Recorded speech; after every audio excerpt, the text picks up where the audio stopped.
মাসখানেকের উপর লম্বা সফর শেষ করে বাংলাদেশ আজকে শ্রীলঙ্কার মাটি থেকে দেশের মাটিতে ফিরেছে। ফিরেই হোটেলে ঢুকতে হচ্ছে। পাকিস্তানের এগেনস্টে 3 ম্যাচের টি-20 সিরিজটা খেলার জন্য বাংলাদেশকে প্রস্তুতিটা নিতে হবে। তবে হাসি মুখে যে বাংলাদেশ দল ফিরতে পেরেছে সেটা নিয়ে কোনো সন্দেহ নেই, কারণ একটু একটু করে শ্রীলঙ্কা সিরিজে বাংলাদেশ উন্নতির ছাপ দেখিয়েছে। টেস্ট সিরিজে বাংলাদেশ একটা টেস্ট ড্র করেছিল, ওডিআই সিরিজে 2-1 হারলেও একটা ম্যাচ তারা জিততে পেরেছিল, এবং টি-20 সিরিজটা তো বাংলাদেশ জিতেই গেল। সুতরাং হাসি মুখে থাকাটাই স্বাভাবিক। এবং এত লম্বা একটা সফরের মধ্যে নিশ্চয়ই অনেক অনেক ইন্টারেস্টিং ইম্পর্টেন্ট ঘটনা ঘটেছে, যেটা বাংলাদেশের এই রেজাল্টটাকে শেপ আপ করতে সাহায্য করেছে। চলুন দেখে আসি এই পুরো বাংলাদেশ শ্রীলঙ্কা সিরিজের ইন্টারেস্টিং 9টা মুহূর্ত। প্রথম টেস্ট গল টেস্ট চ্যাম্পিয়নশিপের প্রথম ম্যাচে বাংলাদেশ শ্রীলঙ্কা মুখোমুখি হয়েছিল, এবং সেই জায়গাটাতে বাংলাদেশ আগে ব্যাট করতে নামে। প্রথম দিনটা পুরোপুরি বাংলাদেশের দখলে, প্রায় 300 রান, মাত্র 3 উইকেট হারিয়ে। অপরাজিত 2 ব্যাটার ছিলেন মুশফিকুর রহিম এবং নাজমুল হোসেন শান্ত। নাজমুল হোসেন শান্তর জন্য মুহূর্তটা দারুণ ছিল, এবং তিনি অনেক দিন যাবৎ রান খরায় ভোগার যে বিষয়টা টেস্ট ক্রিকেটে, কিন্তু সেটাকে পাশ কাটিয়ে গেছেন একটা সেঞ্চুরি পেয়ে। এবং তিনি সেঞ্চুরি করার পর যে উদযাপনটা করেছিলেন সেটা ছিল দেখার মতো। এমন এক লাফ দিয়েছিলেন সেঞ্চুরিটা করার পর, এরপরে দূর থেকে আসা একটা বল থ্রো করা হয়েছিল, সেটাও আবার ডজ করে গেছেন সেই একই লাফের রিবাউন্ডে। তবে নাজমুল শান্তর যেই উড়ন্ত জাম্পটা আমরা দেখেছি, ভূমি থেকে অনেকটুকু ওপরের দিকে তিনি উঠে গেছেন, যেন আর নামতেই চান না, সেই শান্তকে কিন্তু বাংলাদেশ সেই টেস্টে দ্বিতীয়বারের মতো দেখেছিল। দ্বিতীয় ইনিংসে তিনি একটা 100 তুলে নিয়েছিলেন। তবে ওই যে ফার্স্ট সেঞ্চুরিটা করার পর তিনি যেই ইনস্ট্যান্ট রিয়াকশনটা দেখিয়েছেন, সেটা দেখে কিন্তু বোঝা গিয়েছিল এই টেস্টে অন্তত বাংলাদেশ হারবে না। নাজমুল শান্ত এনশিওর করবেন বাংলাদেশ যেন সেই ম্যাচটায় অন্তত টিকে থাকে, এবং টেস্ট চ্যাম্পিয়নশিপের প্রথম পয়েন্টসটা বাংলাদেশ তুলে নিয়েছে সেই গল টেস্টে ড্র করে, যার নায়ক ছিলেন নাজমুল হোসেন শান্ত। প্লেয়ার অফ দ্য ম্যাচ হয়েছেন। প্রথম ইনিংসে 148 করেছিলেন, দ্বিতীয় ইনিংসেও সেঞ্চুরি পেয়ে 125 রানে অপরাজিত ছিলেন, এবং সেই ম্যাচটা ড্র হয় নাজমুল শান্তর বীরত্ব গাথায়। সেই গল টেস্টেই আরো এক তরুণ দুর্দান্ত একটা পারফরমেন্স দিয়েছেন। আমরা যখন বারবার বলি শেন ওয়ার্নের কারণে আসলে ম্যাকগিল খুব একটা খেলার সুযোগ পাননি, তিনি দারুণ বোলার হওয়া সত্ত্বেও, নাঈম হাসানের সঙ্গে কিন্তু টেস্ট ক্রিকেটে এমন একটা কিছুই জুড়ে দেওয়া যায়। টেস্ট ক্রিকেটে বাংলাদেশের দলটা যখন গঠন করা হয়, সেক্ষেত্রে তাইজুল সবার আগে কল পেয়ে যান, মেহেদী হাসান মিরাজও দ্বিতীয় স্পিনার হিসেবে কল পেয়ে যান। তবে নাঈম অনেক ক্ষেত্রেই অবহেলিত থাকেন। শুধুমাত্র ঘরের মাটিতে যখন স্পিন ফ্রেন্ডলি উইকেটে খেলা হয়, তখন তৃতীয় স্পিনার হিসেবে তাকে কনসিডার করা হয়। তবে গল টেস্টে নাঈম হাসানকে সুযোগ দেওয়া হয়েছিল, সেই সুযোগটা তিনি দারুণভাবে কাজে লাগিয়েছেন। মেহেদী হাসান মিরাজ জ্বরে ভুগছিলেন, তাই প্রথম টেস্ট খেলতে পারেননি, এবং সুযোগটা 2 হাত ভরে লুফে নিয়েছেন নাঈম হাসান। ঘরের মাটিতে বেশ কিছুবার 5 উইকেট দখল করার পরও দেশের বাইরে তিনি কেমন করেন সেটা নিয়ে আসলে অনেক জল্পনা কল্পনা হচ্ছিল, এবং সবকিছুকে পাশ কাটিয়ে গল টেস্টের প্রথম ইনিংসে শ্রীলঙ্কা যখন ব্যাট করতে নামে, তখন নাঈম হাসান তুলে নেন তার ক্যারিয়ারের, অন্তত টেস্ট ক্যারিয়ারের প্রথম অ্যাওয়ে 5 উইকেট হল। বলটা যখন তিনি উঁচিয়ে ধরেন, সাচ আ প্রাউড মোমেন্ট। এই বলটা তিনি সাথে করে নিয়ে এসেছেন নিশ্চয়ই, এবং তার এই 5 উইকেট হলটা বাংলাদেশকে সাহায্য করেছিল এই গল টেস্টটা ড্র করতে। এরকম অ্যাওয়ে পারফরমেন্স আরো নাইম দিয়ে যেতে থাকবেন, সেটাই আমাদের প্রত্যাশা। গল টেস্টের মাহাত্ম্য আরো অনেকভাবেই ছিল। শ্রীলঙ্কার জন্য খুব ইম্পর্টেন্ট একটা টেস্ট ছিল সেটা, কারণ তাদের লেজেন্ডারি ক্রিকেটার অ্যাঞ্জেলো ম্যাথিউজের শেষ টেস্ট ছিল। এই ম্যাচ শুরুর আগে থেকে অ্যাঞ্জেলো ম্যাথিউস বেশ ইমোশনাল হয়েছিলেন, সেটা বোঝা যাচ্ছিল। ম্যাচ শুরুর আগে তাকে আলাদা করে শ্রীলঙ্কা সম্বর্ধিত করেছে বা সম্বর্ধনা দিয়েছে। তিনি একটা গার্ড অফ অনার নিয়ে মাঠে প্রবেশ করেছিলেন ফিল্ডিং করার সময়। তারপর যখন ব্যাট করতে আসলেন, তখন বাংলাদেশি খেলোয়াড়রাও কিন্তু তাকে একটা গার্ড অফ অনার দিয়েছে। সব মিলিয়ে টেস্টটা তার জন্য খুব একটা ভালো যায়নি। তার টেস্ট ক্যারিয়ারে 8000-এর উপরে রান, 118-19টার মতো টেস্ট তিনি খেলে যখন শেষ ম্যাচটা গলে খেললেন, তখন নামের পাশে মাত্র প্রথম ইনিংসে 39 এবং দ্বিতীয় ইনিংসে 8টা রান যুক্ত হয়েছে। যেইভাবে শেষ করতে চেয়েছিলেন হয়তো শ্রীলঙ্কাকে একটা জয় দিয়ে, সেই শেষটা না করতে পারলেও অ্যাঞ্জেলো ম্যাথিউস যথার্থ সম্মান পেয়েছেন। তাকে সম্মান দিয়েছে তার সতীর্থরা, তাকে সম্মান দিয়েছে শ্রীলঙ্কার দেশবাসী, এবং তাকে অবশ্যই সম্মান দিয়েছে প্রতিপক্ষ হিসেবে বাংলাদেশ। ইন্টারেস্টিং একটা ফটো ছিল, ম্যাথিউস যখন প্রথমে নামছিলেন তার শিশুকে কোলে নিয়ে, মুশফিকুর রহিম, নাজমুল হোসেন শান্ত তার কাছে এগিয়ে গিয়ে তাকে কংগ্রাচুলেট করেছেন তার পুরো টেস্ট ক্যারিয়ারের জন্য। মুশফিক এবং নাজমুল হোসেন শান্ত ইন্টারেস্টিং ক্যারেক্টার্স, কারণ এই যে বিশাল বড় একটা টাইমড আউট ইনসিডেন্ট হয়েছিল 2023 ওডিআই ওয়ার্ল্ড কাপে, সেখানে অ্যাঞ্জেলো ম্যাথিউসকে টাইমড আউট করতে নাজমুল শান্তই বেসিক্যালি প্ররোচনা জুগিয়েছিলেন বা সাকিবকে বলেছিলেন যে এই আপিলটা করলে কিন্তু ম্যাথিউস আউট হয়ে যাবেন। সুতরাং একটা আক্রোশ থাকার কথা ম্যাথিউসের বাংলাদেশের ওপর, তবে সেই আক্রোশটার ছিটেফোঁটাও আমরা দেখিনি, কমরাডরি দেখেছি, বন্ধুসুলভ আচরণ দেখেছি সবার কাছ থেকে, এবং অ্যাঞ্জেলো ম্যাথিউস দারুণ একটা বিদায় পেয়েছেন। বাংলাদেশ টেস্টটা ড্র করতে পারলেও যথার্থ সম্মান তারা অ্যাঞ্জেলো ম্যাথিউসকে দিতে পেরেছে। ওডিআই সিরিজটা যখন শুরু হয় তখন বাংলাদেশ প্রথম ম্যাচটায় খুবই খারাপভাবে হেরে যায়।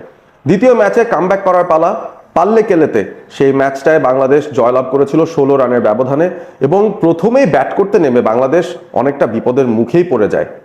একটা পর্যায়ে 204 রানের মাথায় ষষ্ঠ উইকেট যখন পড়ে গিয়েছিল, জাকের আলী অনেক যখন আউট হয়ে গেছেন, তাওহিদ হৃদয় একটা প্রান্ত ধরে রাখলেও সাথে কে তাকে সাহায্য করবেন সেটা নিয়ে কিন্তু একটা টেনশন হচ্ছিল, এবং মনে হচ্ছিল বাংলাদেশ হয়তো খুব কম রানের মধ্যেই গুটিয়ে যেতে পারে, কারণ লেজটা বেশ লম্বা।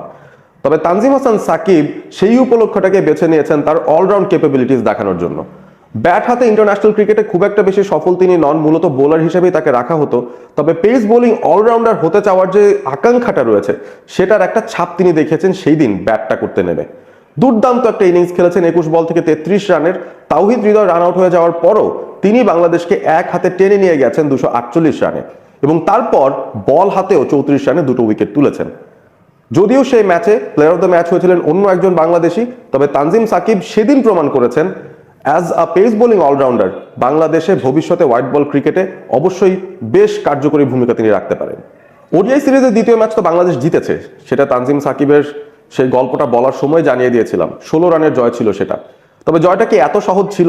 শ্রীলঙ্কা যখন ব্যাট করতে নেমে সেই রানটা চেস করাটাকে মামুলি বানিয়ে ফেলছিল কুশাল মেন্ডিস এবং পাথুম নিসাঙ্কার বিধ্বংসী ব্যাটিংয়ে, তখন কিন্তু ঢাল হয়ে দাঁড়িয়েছিলেন তানভীর ইসলাম।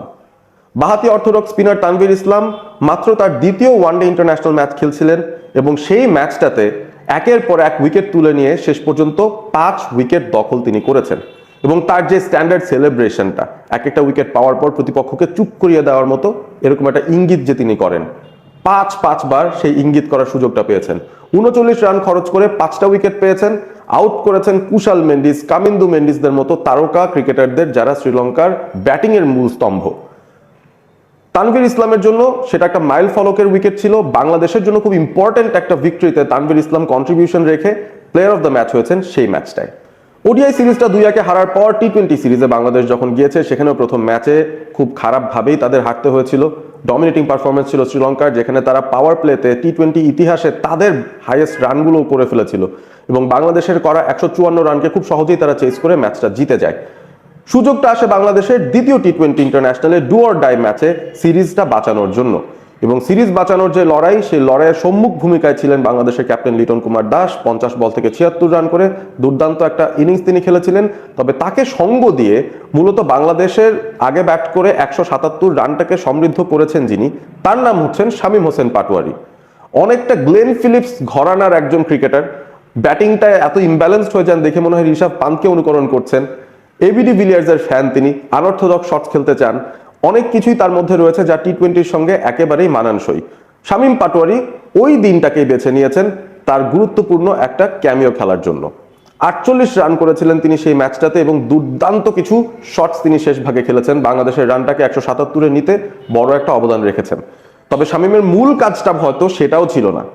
বাংলাদেশ যখন ফিল্ডিং করতে নামে সেই রান ডিফেন্ড করতে, তখন কুশাল মেন্ডিসের একটা ভাইটাল উইকেট শামীম পাটোয়ারি তুলে নিয়েছেন ফিল্ডিং করে। মিড উইকেটে দাঁড়িয়ে ফিল্ডিং করছিলেন, কুইক একটা সিঙ্গেল নেওয়ার প্রয়াস ছিল, এবং সেখান থেকে ডিরেক্ট হিটে তিনি কুশাল মেন্ডিসকে আউট করেছেন। শ্রীলঙ্কার রানটা যখন ছিল 19, মাত্র দ্বিতীয় ওভারের খেলা তখন চলছিল। কুশাল মেন্ডিস আউট হওয়ার পর শ্রীলঙ্কা আর এগিয়ে যেতে পারেনি, এবং বাংলাদেশ শেষ পর্যন্ত দ্বিতীয় টি-20 ম্যাচটা জিতে নিয়েছিল 83 রানের ব্যবধানে।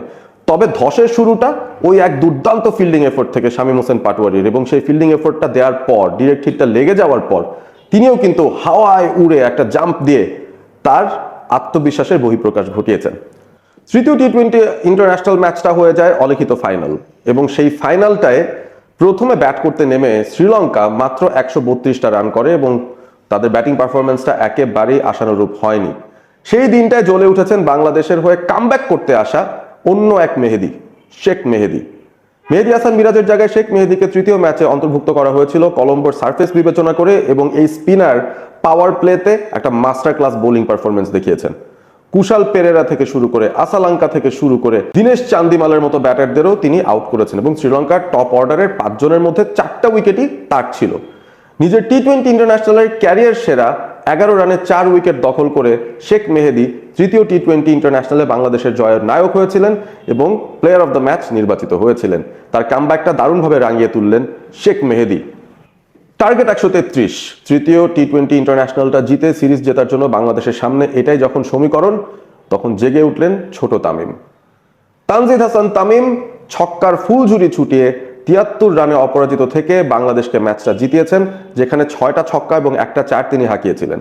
ইন্টারেস্টিং ব্যাপার ছিল তানজিদ তামিমের এই ইনিংসটায়, সাধারণত তিনি ইনিংসটা খুব জলদি স্টার্ট করতে পারেন, খুব হাই স্ট্রাইক রেটে ব্যাট করতে পারেন, তবে ইনিংসটা শেষ করা কিংবা দলকে জিতিয়ে ফিরে আসা সেই অভ্যেসটা কিন্তু তার মধ্যে ছিল না, এবং একটা দুর্নাম ছিল যে তিনি আগে আউট হয়ে যান, এবং তার এটাও প্রমাণ করার প্রয়োজন ছিল বোধহয় এই তৃতীয় টি-20 ইন্টারন্যাশনাল ম্যাচটায়। বাংলাদেশ 8 উইকেটে যখন জিতে যায়, অন্য প্রান্তে তাওহিদ হৃদয় যখন উইনিং শটটা করেন, নন স্ট্রাইকিং এন্ডে দাঁড়িয়ে 73 রানে তানজিদ তামিম যে উদযাপনটা করেছেন সেটা ছিল দেখার মতো। তিনি হয়তো বুঝতে পেরেছেন এই ধরনের ইনিংসগুলোই তাকে এবং বাংলাদেশকে সামনের দিকে এগিয়ে নিয়ে যাবে। তার বেসিক পোটেনশিয়ালটা তিনি যদি পূরণ করতে পারেন, তাহলে বাংলাদেশ এই ধরনের আরো অনেক সিচুয়েশন পাবে যেখানে তানজিদ তামিমের নামটা আমরা বারবার উচ্চারণ করব একটা উইনিং নোটে। দুর্দান্ত পারফরমেন্স করেছেন তানজিদ তামিম, একটু একটু করে জানান দিচ্ছেন তিনি কনসিস্টেন্টলি ব্যাট করলে ওয়ার্ল্ড ক্রিকেটেই খুব দুর্ধর্ষ একজন ব্যাটার হয়ে উঠবেন তিনি। সবশেষের যে ঘটনা সেটা হচ্ছে একটা টিম ফটো। টিম ফটোটা শ্রীলঙ্কারও হতে পারত। বাংলাদেশ কিন্তু চেয়ে চেয়ে দেখেছে, শ্রীলঙ্কার টেস্ট সিরিজের উইনিং ফটোটা তুলেছে এবং ওডিআই সিরিজ জয়ের উইনিং ফটোটা তুলেছে ট্রফি হাতে। বাংলাদেশ টি-20 সিরিজের জয়ের পর একটা উইনিং ফটো তুলেছে, যেখানে বাংলাদেশের স্কোয়াডের সব খেলোয়াড়রা, টিম ম্যানেজমেন্টের সবাই একসঙ্গে দাঁড়িয়ে ট্রফিটার সঙ্গে ছবিটা তুললেন। খুবই মেমোরেবল একটা মুহূর্ত এই কারণেই, কারণ ইতিহাস গড়েছে বাংলাদেশ। টি-20 ইন্টারন্যাশনাল কোনো দ্বিপাক্ষিক সিরিজে এই প্রথম বাংলাদেশ শ্রীলঙ্কাকে হারাতে পেরেছে, এবং লিটন কুমার দাসের জন্য একটা বিরাট অ্যাচিভমেন্ট এটা ছিল অ্যাজ এ ক্যাপ্টেন।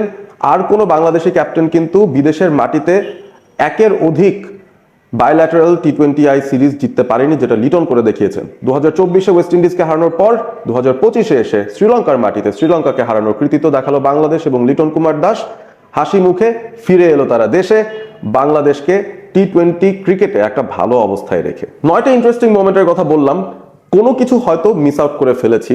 আপনারা কমেন্ট করে জানিয়ে দিন কোন মুহূর্তগুলো হয়তো আমি মিস আউট করেছি, কোন মুহূর্তগুলো আপনাদের কাছে মনে হয়েছে খুবই ইম্পর্টেন্ট এই পুরো ট্যুরটার জন্য বাংলাদেশ ভার্সেস শ্রীলঙ্কার। On that note wrap up করতে চাইছি। আপনারা ভালো থাকবেন, সবাই সুস্থ থাকবেন, অল স্পোর্ট এবিপির সঙ্গে থাকবেন, সাবস্ক্রাইব করবেন অল স্পোর্ট এবিপি চ্যানেলটি।